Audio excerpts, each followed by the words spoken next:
Try and get one over on me. I don't think so.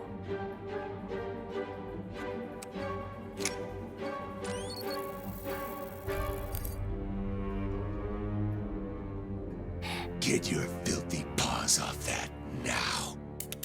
Whoa there, Mr. House. I'm just having a quick look round. Well, in actual fact, it's a little more than that. We've been managing to snag access to the beta and the 450 Boost Mode available to the Pro, which now allows it to use the clock speeds of both the CPU and the GPU and the bandwidth. And there may be some more things in here that are working collectively, but I'll go into those in some detail. Now, I have covered some of the bigger titles, Bloodborne, which was requested, and Just Cause 3, which was probably the title that cried out for more CPU resource. And it certainly benefited from it, which you can see from my on-screen analysis and the link below of both Bloodborne and Just Cause 3 with a full detailed analysis. But here, I'm going to dive into far more titles, some you may have asked for and some you may not. The breadth of chosen titles here will allow you to extrapolate from these results to other titles that I have covered in previous analysis to work out whether it will benefit those or not. I cannot cover every title that's possibly going to be benefited by the boost mode here. These tests are designed to look at CPU, GPU and bandwidth collective issues. Now, to get some simple basics out of the way, I do think that this will release sometime in early March to everybody, so you'll be able to test it for yourselves if you don't have access to the beta already. And it will not work, and any version that already has a Pro release or a Pro patch downloaded to your system will null and void the boost mode. Nothing will work on these titles, so think of games like Uncharted 4 now, Final Fantasy 15, Battlefield 1, The Witness, even this weekend with Resogun, are all now patched, which means if you download the latest patch, you will no longer have access to use the boost mode. Fear not, as this is a good thing, because this boost mode only has access to the increased clock rates of the CPU, the GPU and the memory bandwidth. It doesn't have access to all of the additional features that proper Pro patches will deliver in the GPU and the system's new architecture. So therefore, Pro patches are still the best way to maximize the resource available to the system. Code written specifically to utilise the Pro benefits and the GCN additions in the architecture will always substantially outclass anything available here in the boost mode. It's really no more than just upclocking your CPU, GPU and or memory on a PC. It's pretty much the same functionality here.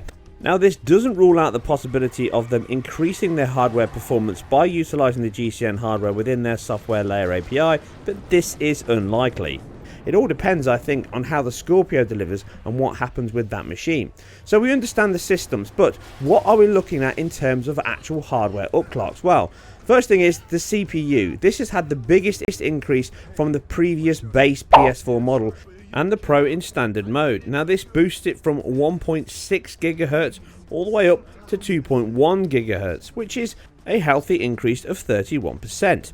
Now the bandwidth has also been increased, and this jumps up from 176 theoretical gigabits per second all the way up to 218 gigabits per second, delivering a slightly more modest increase of around 23.8%.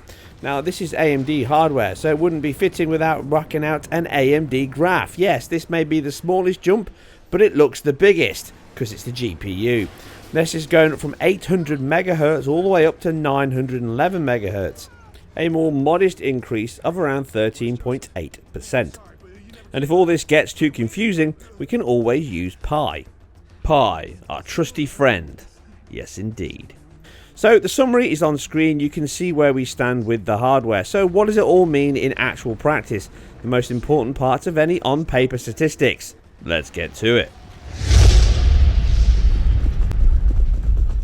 First up, we have a title that I covered in depth way back when it launched and was the first one and probably the only one to tell people that the PS4 version was so behind the times it never even had a lock to 30. Yes, this is the disc version you can see on screen, and just like the launch day, it still runs unlocked. But as you can see with the boost mode, we are getting a substantial boost over the standard PS4. This impressive title from Ubisoft was a CPU and GPU muncher, but it really struggled with the CPU here on consoles. Now this is borne out by the fact when you analyse this, you get a high of 46 frames per second on the base PS4 and 52 on the boost mode. That's around 13%. Now that is around the same level as the GPU, but overall, when you run the game in these average conditions, you can see a boost of 27%, or 27.6 to be exact, an average of 29 frames per second on the base PS4 and 37.6 in these near like-for-like conditions that you can see on screen. This is a substantial increase over the standard mode, and it actually boosts the base, the lowest level it dips to in these tests, from 20 on the PS4 to 28, the lowest point you see in this day one disc version, which was later patched and improved by Ubisoft. So if you do have this title, you can now patch it to the latest release, lock it to 30, and you get pretty much a near 30 in AC Unity here, albeit with the same 900p resolution. A 40% gain at its lowest point here, but overall that average of 27.6 is an impressive showing indeed.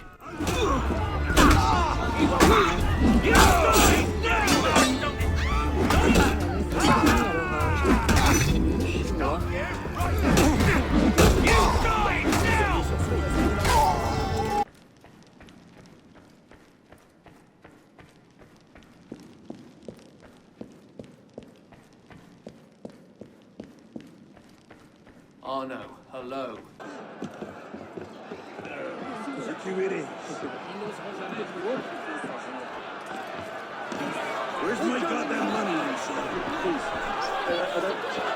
You sure?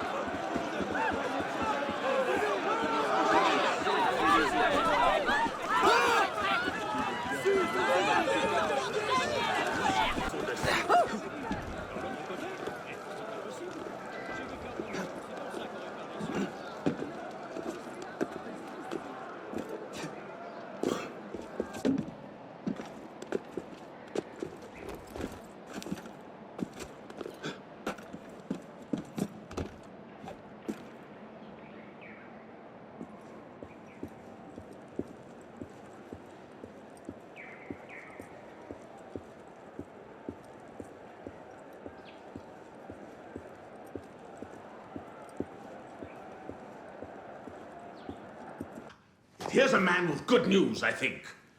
Arno, what did you learn from the silversmith?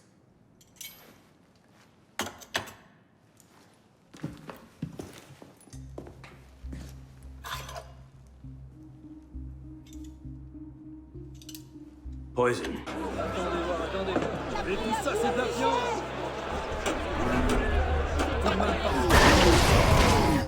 The next game to hit the firing line is Broforce, and its Unity-powered delights, coming under fire from more than just the enemies in the game. It's developed a bit of a reputation on the engine, which is totally unfounded. Yes, there are some quirks with it, but like anything, it's all about the programmer and not the tools at hand. Anyone can make it work if you spend the time and effort. But anyway, I digress slightly. The game does suffer on the base PS4, and as you can see, it still suffers on the Pro, but to a much lesser degree. We now see substantial improvements to the game that did dip regularly below 30 FPS. Basically, it's an action fest of blow shit up simulator, therefore it's going to do it quite often. So just how does this boost mode improve that? Well, they both hit a ceiling of 60 FPS, unsurprising, so no gain there, but the lows now don't go anywhere near the 26 we see here on the PS4, hitting a low point here of 40 on the Pro. But these aren't, again, you've got to take into account margin of error and near like-for-like examples, but the average does bring us round to 17.6% overall, which is 48 frames per second average versus 56 on the Pro, which is a welcome improvement over the base game. And again, this title really deserves it. Even if it hasn't fixed all of the issues, it still dips quite heavily in play, as you can see. It is now much smoother and tends to hold north of 40 to 50 FPS far more often than it ever does on the base PS4. And it goes without saying that this title was again CPU bound, even if we're not seeing the same 27% improvement we saw in Unity, most likely from the game's instantiate issues and not being as well threaded.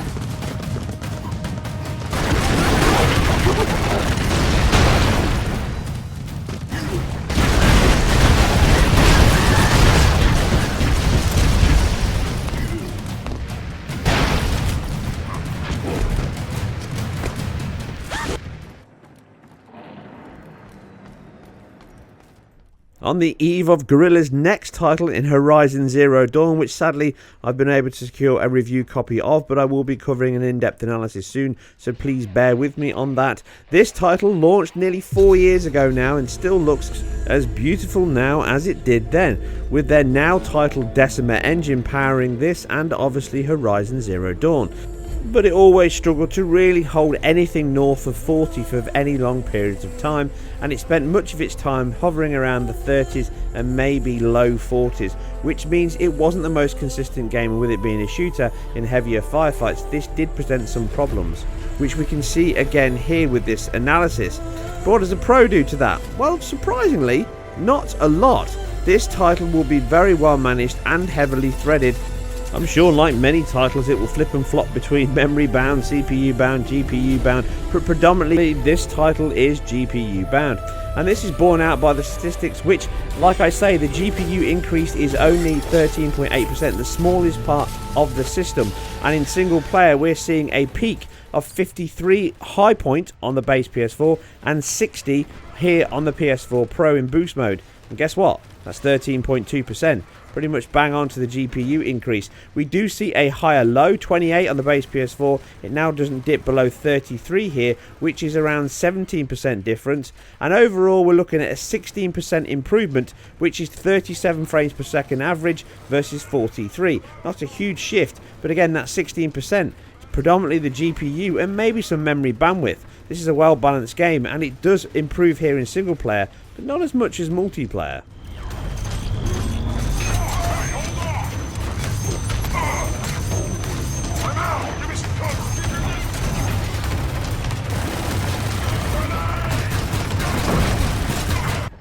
Here in multiplayer, it's a little different. We are CPU and GPU bound here. Again, this is the title that pretty much, I think, started off the checkerboarding solution. And again, they're using a very similar solution in Horizon Zero Dawn, where they're actually running 2160 height, but 1920 width. And then they're reconstructing the width back to a 3840. Very similar to the multiplayer version we're seeing here, which was 960 by 1080. So you can see how these solutions iterate and improve over time.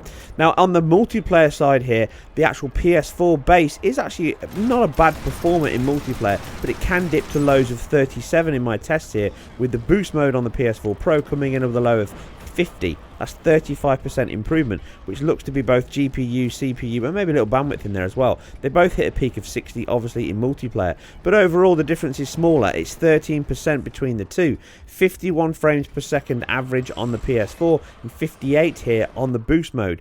But if you play some of the heavier sections, that gap's actually bigger, and points towards the fact it's both CPU and GPU bound here in the multiplayer sections. But overall, the game is improved here in multiplayer, and it feels much smoother to play than it does on the base PS4. And in the heavier maps you can see here, it keeps performance north of 50 most of the time, and actually is more enjoyable to play because you can feel the improvement.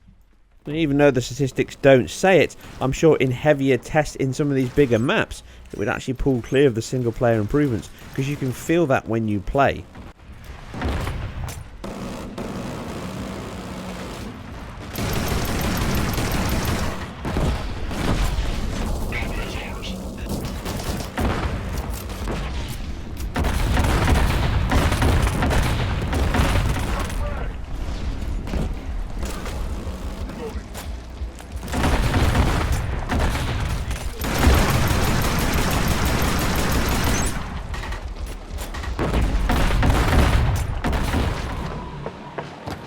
From one Decima-powered title to another, and the horrific beauty of Until Dawn from Supermassive Games. A very visually attractive title which used its assets well to capture the assets, I suppose, of all these motion captured actors in the title. All this young teenage angst sexual party plays out as any horror movie you've ever experienced, with all of the standard stereotypical cliches all wrapped up in there. But performance was never its strongest point, oddly running an unlocked frame rate when it very rarely got anywhere above 30, let alone 30 in certain points. The boost mode here is going to have its work cut out to try and improve that performance, and it doesn't really deliver that in any way, shape or form. And this is mostly because it doesn't take a rocket scientist work out that this title is severely GPU bound, and this means we are seeing the smallest improvement here for performance, likely just related to maybe small sections of bandwidth, but realistically the 13% improvement on the GPU is the one that's going to deliver most of the performance here, and that's exactly what we see. Pretty much bang on to that, 13.3% performance improvement over an average run here of as near as I can get like for like examples of gameplay and real-time cutscenes, and the reason why that is because the game does use them quite heavily and you do tend to watch them. This means you get a high on the PS4 of 40 and here on the boost mode 45%, which is 12% difference, and the low comes in at 10%, which is 22 versus 20 on the boost and the PS4. That's 10% difference. Ultimately though, we're still looking at the same 27 to 31 average, which is 13.3%. In the incredibly unlikely event they decide to cap this title to 30, it still wouldn't fix it because it still spends much of its time below 30 even in this boost mode, but the 13% is slightly welcome, if not really that noticeable, if we're being honest. And just reinforces my point earlier about Unity, that an engine as good as this one still doesn't mean you hit all the tick boxes just because you've got it in your arsenal. No offense, Supermassive, it was still an enjoyable title and a very good looking one, just not a great performing one.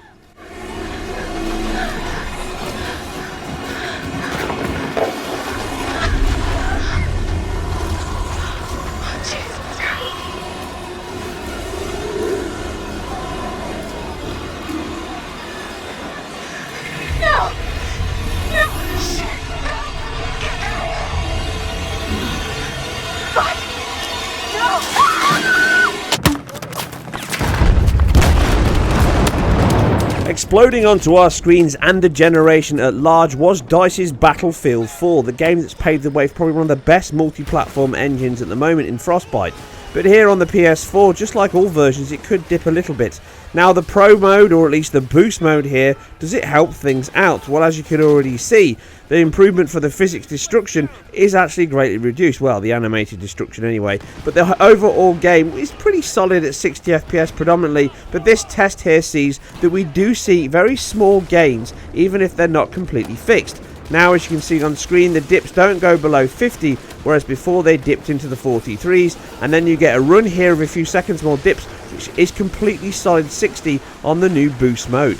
But it is the multiplayer where most people will spend their time, and you see the biggest difference, with the biggest performance deficit yet to the base PS4. Now, you have to take into account all of the caveats of an online multiplayer, difference of play, but this is as close as I can get in the same server, and you can see the difference on screen. The game never performed that well in multiplayer on the base PS4. In the single player, it's pretty much like for like, 1% difference overall, but here we're seeing a 24% difference on average. But that only tells half the story. As you can see here, the boost mode improves the lowest performance from 27 here on the base PS4 to 58, its lowest point on the Pro in boost. And this is in battles on the Pro, presenting 114% improvement. So that says something else is going on here. Like all videos here, PS4 on the left, boost mode on the right. It is a substantial increase, even though the metrics say 24% boost. In gameplay, it's much bigger, and you can see the visual disparity here on screen. In sections like this is where boost mode really delivers. And no better time to jump back into some Battlefield 4 action. So can we really make the boost mode work for its money? Well, a perfect specimen for that is the cat-handed release of Arkham City, and less so Arkham Asylum. As I covered in my analysis, this was not fit for consumption when it launched, and they've improved it ever since. Well, theoretically anyway. Sadly, I never got a chance to finish off my full video, but you can read it all on my website article, which goes into some depth. But here, looking at the PS4 on the left and the Pro on the right with the boost mode, this now performs much closer to its 60 FPS original target. The proof in the pudding, still further the game was nowhere near finished, as I said, is the fact that on the Pro mode now patched into the game, it's capped to 30 and still dips below 1080p. Not a great achievement for a title that is a last-gen upport and still runs at 60 FPS on PC, and not even a very powerful one at that. Though statistics say that Arkham City runs at a higher 52 in the base PS4 and 60 on the new boost mode. That's 15% improvement. And the lowest level of 21 versus 26 is 23%. But overall, it's a 30% gain, or 31% realistically, 30.8 to be precise, 33 versus 44 as an average. And this is a much bigger improvement than what you've seen on all of the titles I've tested thus far. And yes, that even includes Just Cause 3. This title is bound by everything: CPU, GPU, bandwidth, and probably even the hard drive, probably even the colour of the chassis. At the end of the day, this can take whatever it can. Maybe even the kitchen sink's worth a try. And that means throwing even more power at it will only improve it further. But fortunately, this still isn't enough. Maybe we need Scorpio to solve all our issues. What do you say, Batman?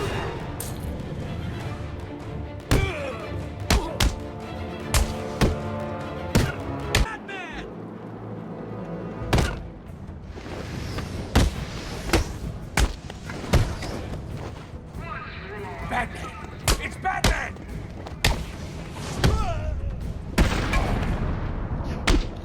Time to retire, Batman! Yeah, that's probably the right answer.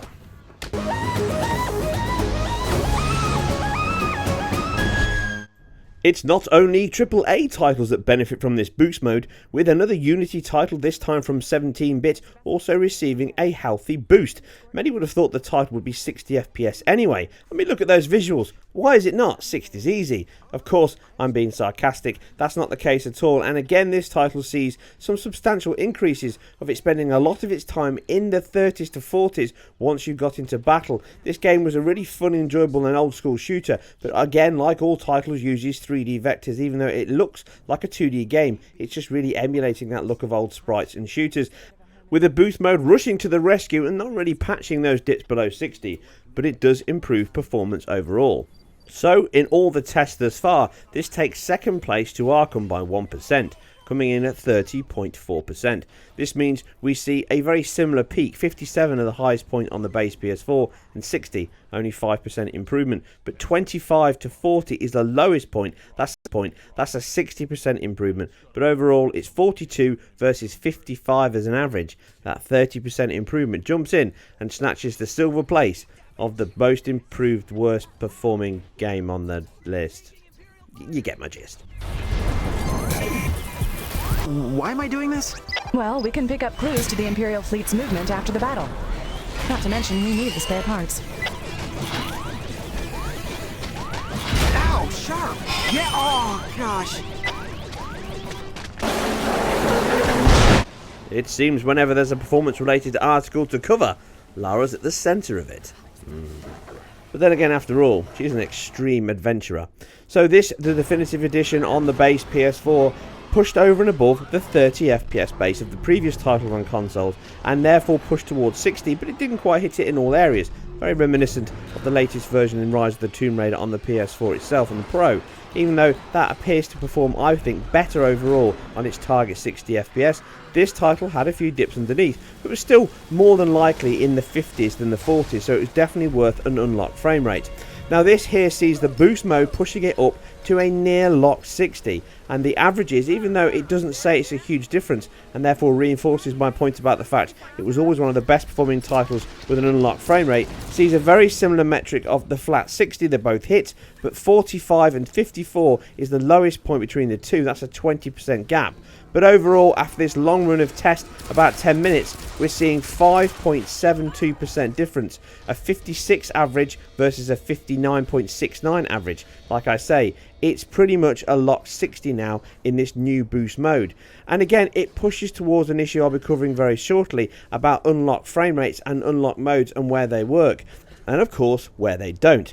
A locked 60 or a locked 30 is obviously the perfect option, but between the two there is a mean ground that is definitely worthwhile adding into game code and options. I'll be covering this more, but as you may know, I've come home from work and literally recorded this video tonight. You have seen the Final Fantasy 15 update I've covered on Twitter, but again the game performs pretty badly, nowhere near the level of a 60 it should be, not even averaging around 45, and at some point it's dropping right back down to below 30, and that really isn't an ideal situation, but it's a video for another time. Here though, Lara succeeds and wins again. The boost mode delivers the goods.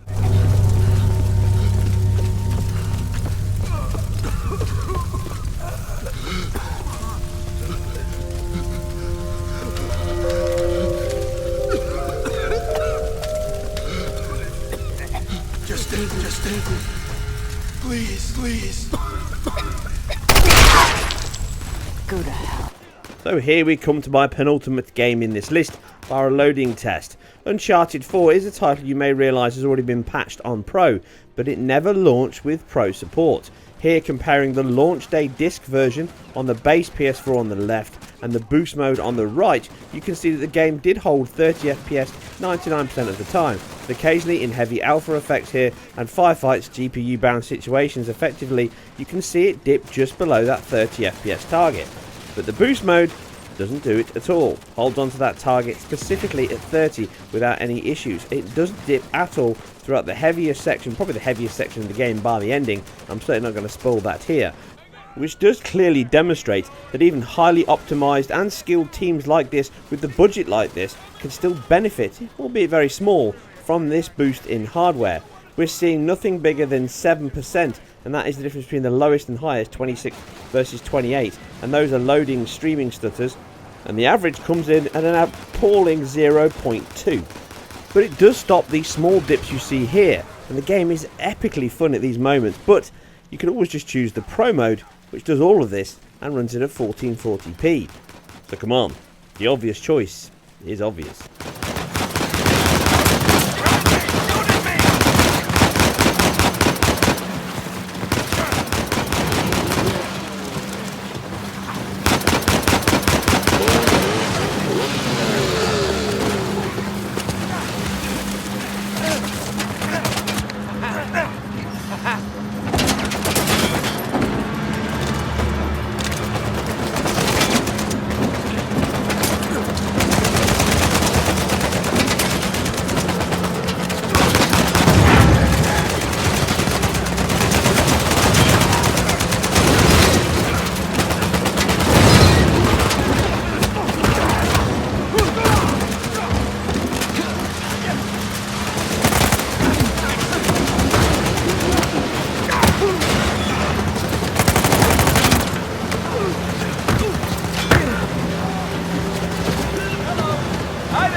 So finally we reach the end of the tests, and the final game will give us 2.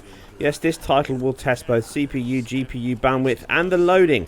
So the first thing is looking here at the visuals. You might think, what's going on with the PS4? It's just time of day. It's more foggy on the Pro, therefore it looks a bit washed out. Just before people start commenting about the difference here, it is identical settings, it's just the time of day.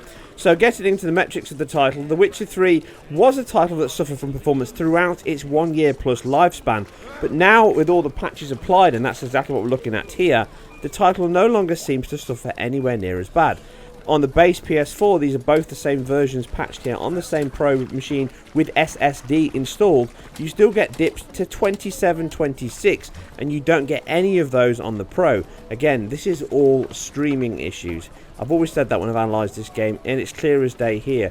Now looking at the Witcher 3 metrics, we get the same peak of 30, and a difference of 26 versus 28 in the lowest point, 7.6% at its low point. But the average is only 0.27, and this includes riding through Novigrad here, which really tests the streaming issues, and it's where the base PS4 shows the difference to the Pro, which barely dips anything at all compared to the regular dips. But once you get into the swamps, once Achilles' heel for the system, it now holds on to that 30 FPS on both versions, so there's nothing splitting the two.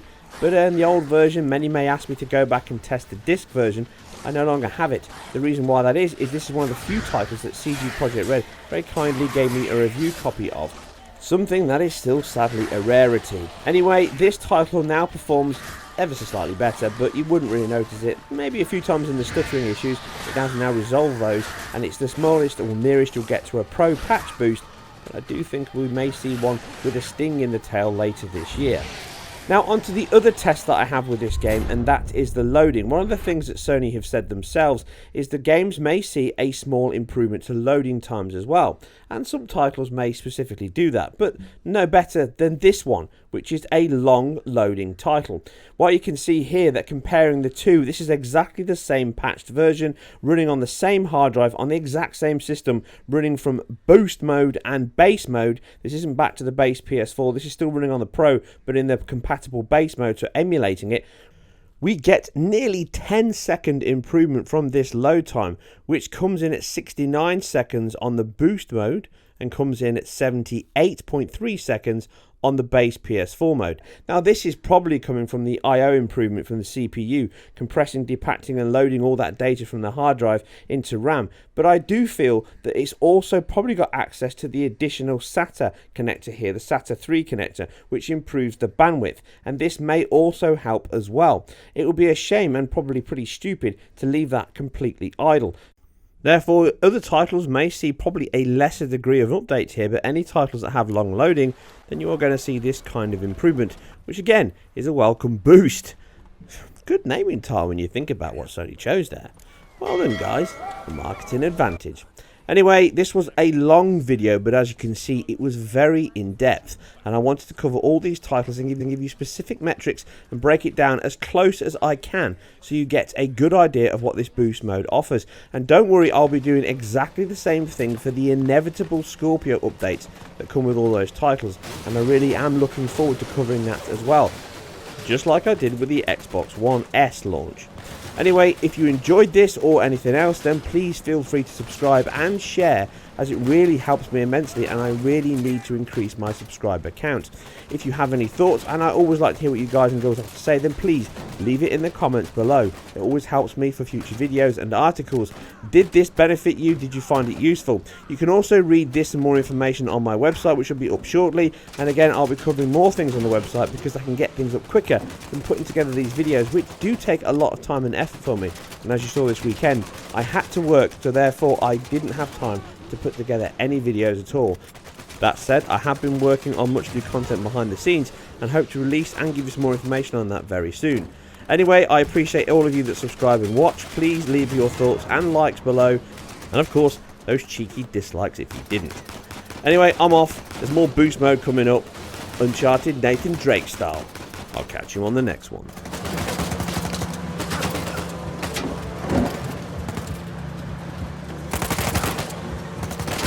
Time to bail.